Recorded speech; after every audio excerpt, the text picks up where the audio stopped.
అదే RTV app వార్తల్ని క్షణాల్లో చదివే అవకాశం ఉంటుంది. ఒక న్యూస్ పేపర్, ఒక టెలివిజన్ ఛానల్ మీ చేతుల్లో ఎప్పుడూ ఉంటాయి. 2024 సార్వత్రిక ఎన్నికల్లో ఎట్టి పరిస్థితుల్లో కూడాను అధికారంలోకి రావాలని వైఎస్ జగన్మోహన్ రెడ్డి తను ప్రకటించినటువంటి మేనిఫెస్టో విధానం మాత్రం ఈ రోజు ఓటర్లను ఆకట్టుకునేందుకు ఆయన చేసిన ప్రయత్నంగా ప్రతిపక్షాలు విమర్శిస్తున్నాయి. గత 5 ఏళ్లలో కూడాను కనీసం అభివృద్ధి సంక్షేమం కూడాను పట్టించుకొని ముఖ్యమంత్రి ప్రకటించినటువంటి ఆ మేనిఫెస్టో ఏ విధంగా ఉంది, ఈ విషయంపై ప్రస్తుతం అంత మాట్లాడడానికి మాజీ ప్రభుత్వ కోనరావు ఉన్నారు. చూస్తే కనుక ఈరోజు ఆ మేనిఫెస్టో విషయంలో మీకు ఎలా అనిపిస్తుంది? 5 ఏళ్ళు ఆ పాలన ఎలా సాగింది? వచ్చే ఎన్నికల్లో ఎట్టి పరిస్థితుల్లో అధికారంలోకి రావాలన్న ఒక ఉద్దేశంతో కూడుకున్న మేనిఫెస్టో లాగా అనిపిస్తుంది. జగన్మోహన్ రెడ్డి గారు మేనిఫెస్టో ప్రకటించడం ద్వారా తన ఓటర్ను తన అంగీకరించాడు. అంటే ముందే డిసైడ్ చేసుకున్నాడు, నేను ఓడిపోతాను అన్నవాడు మేనిఫెస్టో ఎలా ఉంటుంది? అసలు ఆయన ఇచ్చిన మేనిఫెస్టోని అమలు చేయలేదని ఈరోజు ప్రజలు చెప్తున్నారు.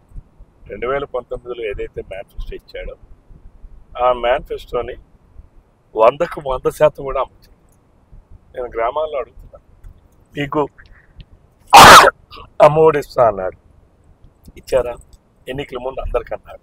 మేనిఫెస్టో ప్రకటించక ముందు ఆయన ఒక స్ట్రాటజీ చూపించారు. 2014 నుండి 19 వరకు టీడీపీ ఏం చేసింది, 19 నుండి 24 వరకు వైసీపీ ఏం ఆ బ్యారేజ్ ఫిగర్లు చూపించేది. దీన్ని ఏ విధంగా తీసుకొచ్చారు? మీకు జగన్మోహన్ రెడ్డి చూపించిన ఫిగర్లన్నీ కూడా అవాస్తవాలు. ఎందుకంటే చంద్రబాబు నాయుడు గారు ముఖ్యమంత్రి అయ్యే నాటికి ఈ రాష్ట్రంలో 34 లక్షల పెన్షన్ ఉంది.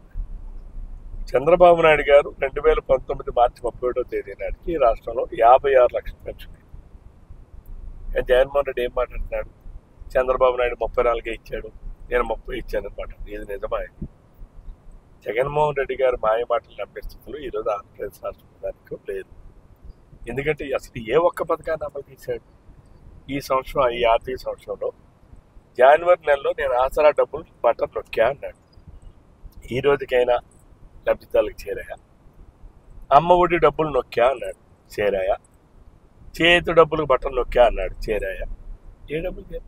5 ఏళ్ళలో కూడాను కేవలం సంక్షేమాలకు సంబంధించినంత వరకు బెనిఫిషియరీ తప్ప ఈరోజు అప్పుల్లో కూడుకుపోయిన ఆంధ్రప్రదేశ్కి రేపు 2024లో అధికారులు వచ్చి మళ్ళీ అవే ఫిగర్లు పెంచుతూ, అంటే ఇంకా మళ్ళీ ఆంధ్రప్రదేశ్ పూర్తిగా అప్పుల ఆంధ్రప్రదేశ్గా ఉండే రీతిలో ఆ బడ్జెట్ తాలూకు ఫిగర్స్ కనిపిస్తున్నాయి ఆయన హామీలు.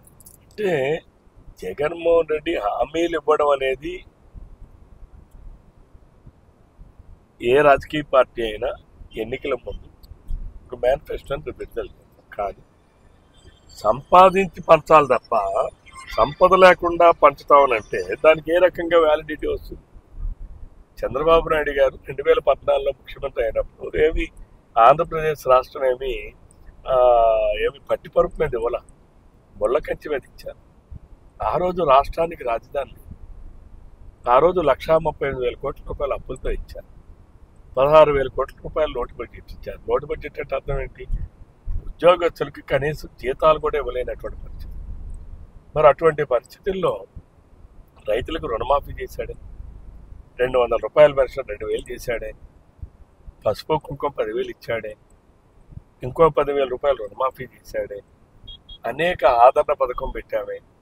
అలానే ఎంబీసీ కార్పొరేషన్ పెట్టి కొన్ని లక్షలాది మందికి ఆర్థిక సహాయం అందించామే. అలానే ఆధార పథకం ద్వారా కొన్ని లక్షలాది మందికి అనేక పథకాలు ఇచ్చామే. అంతలా మీరు సంక్షేమానికి, అదేవిధంగా రాష్ట్ర అభివృద్ధికి 5 ఏళ్ళు మీరు పరిపాలించినా కూడాను ప్రజలు మిమ్మల్ని పక్కన పెట్టి ఆయనకు అధికారం ఇవ్వడం అక్కడ పక్కన పెట్టడం అనేది కాదు. ఒక్కసారి గుర్తుపెట్టుకోండి, 2019లో తెలుగుదేశం పార్టీ పాజిటివ్తో ఉంది, జగన్మోహన్ రెడ్డి సింపతితో ఉంది. అంతే తప్ప రాజకీయ సమీకరణాలు కొన్ని చేంజ్ అవడం వలన జగన్మోహన్ రెడ్డికి విజయం వచ్చిందే తప్ప జగన్మోహన్ రెడ్డి ఏదో చేస్తాడని ఊహతో కాదు. ఏ రకంగా వచ్చినా సరే ఈ 5 ఏళ్ళు జగన్మోహన్ రెడ్డి పరిపాలన చూశారు, ప్రత్యక్షంగా చూశారు. కాబట్టి ఈ దుర్మార్గుడు పరిపాలన ఈ రాష్ట్రానికి వద్దు అనేటటువంటి నిర్ణయానికి ఈరోజు ఆంధ్రప్రదేశ్ రాష్ట్ర ప్రధానికి వచ్చారు. అన్ని వర్గాల వారు వచ్చారు. జగన్మోహన్ రెడ్డి ఏ వ్యవస్థను బతకనిచ్చాడు? ఏ వ్యవస్థనైనా రాజ్యాంగం బద్ధ ప్రకారం నడిపించాడా? కూటమిలో భాగంగా ప్రస్తుతం టీడీపీ అంటే పొత్తులు గవర్నమెంట్ వచ్చే అవకాశాలకి ఏ అంశాలు ఈసారి ఇప్పటి వరకు కూడా మేనిఫెస్టో కూడా అంటే ఉమ్మడి మేనిఫెస్టో కూడా ప్రకటించారు. మేము ఆల్రెడీ సంక్షేమానికి సంబంధించిన మేనిఫెస్టో ఎప్పుడో 6 నెలల క్రితం ఇచ్చాం. సూపర్ 6 అది టీడీపీకి సంబంధించిన ఇప్పుడు ఉమ్మడే అందులో తెలుగుదేశంది కాదు, అది ఉమ్మడి పార్టీల తాలూకా మేనిఫెస్టోలో భాగమే సూపర్ 6. అలానే పెన్షన్ల పెంపు కావచ్చు, ఏప్రిల్ నెల నుంచే 4,000 రూపాయలు పెంచిన అమలు కావచ్చు, అలానే పెళ్లి కానుక కావచ్చు, 50 సంవత్సరాలకే వృద్ధాప్య పింఛను కావచ్చు, ఇవన్నీ కూడా మేనిఫెస్టోలో భాగమే. అలానే ఇంకోటి కూడా చెప్పాం, ఈవెన్ పవన్ కళ్యాణ్ గారు చెప్పారు, పురంధరేశ్వరి గారు చెప్పారు, గత పథకాలను అమలు చేస్తూనే అదనంగా ఈ పథకాలను అమలు చేస్తారు.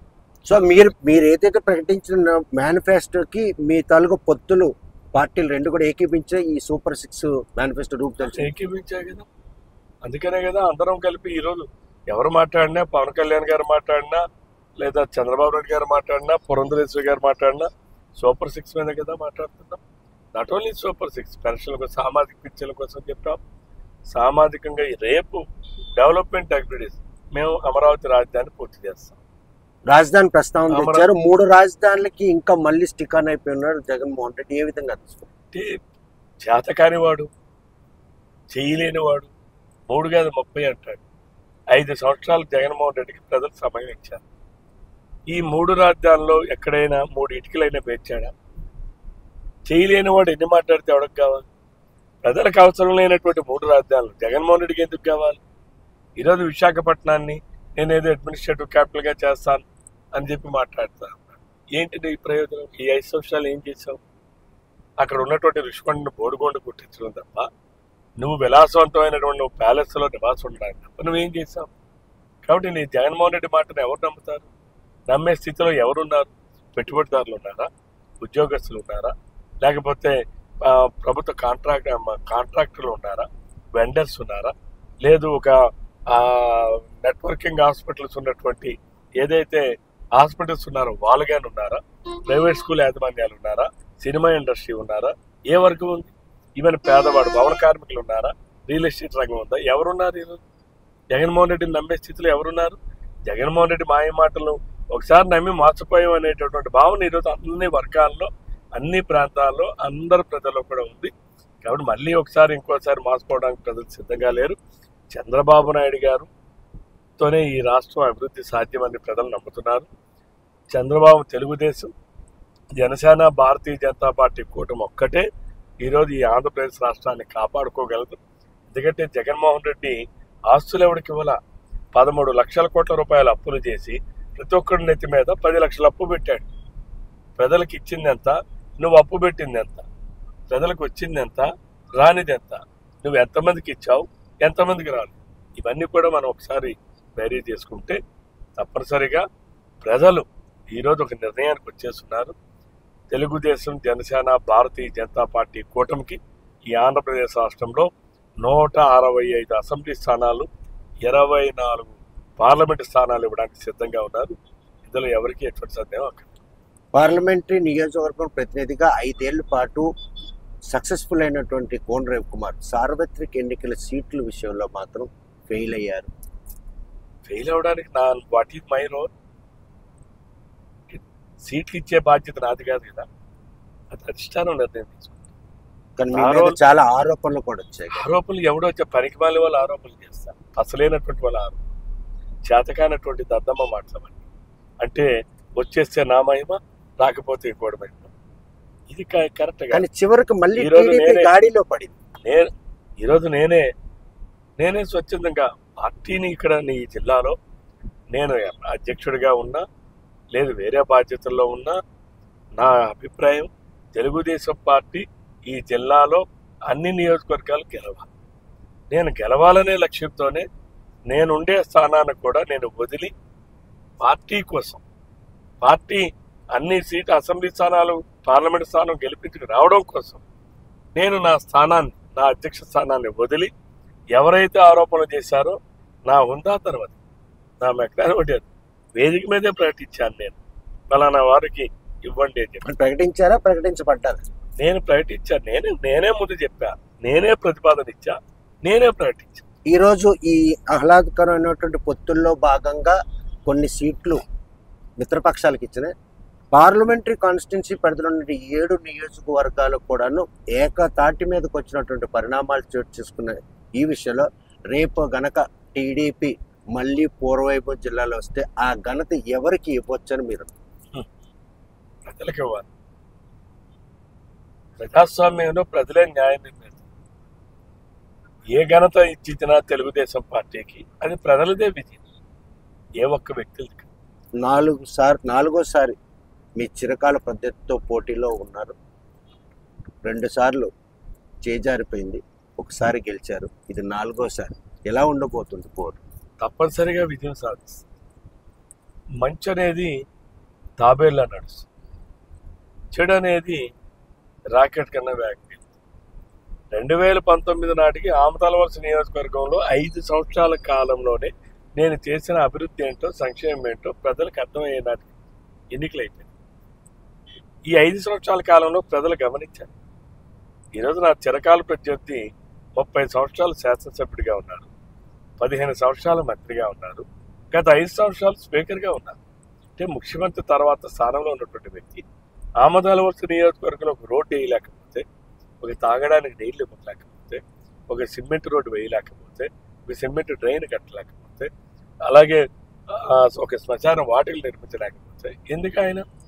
ఇప్పుడున్న పరిస్థితుల్లో అధికార పార్టీ అభ్యర్థులందరూ కూడాను దండిగా డబ్బు, మద్యం ఏర్లే పారించే ఒక వ్యూహంతో ముందుకెళ్తున్నారు.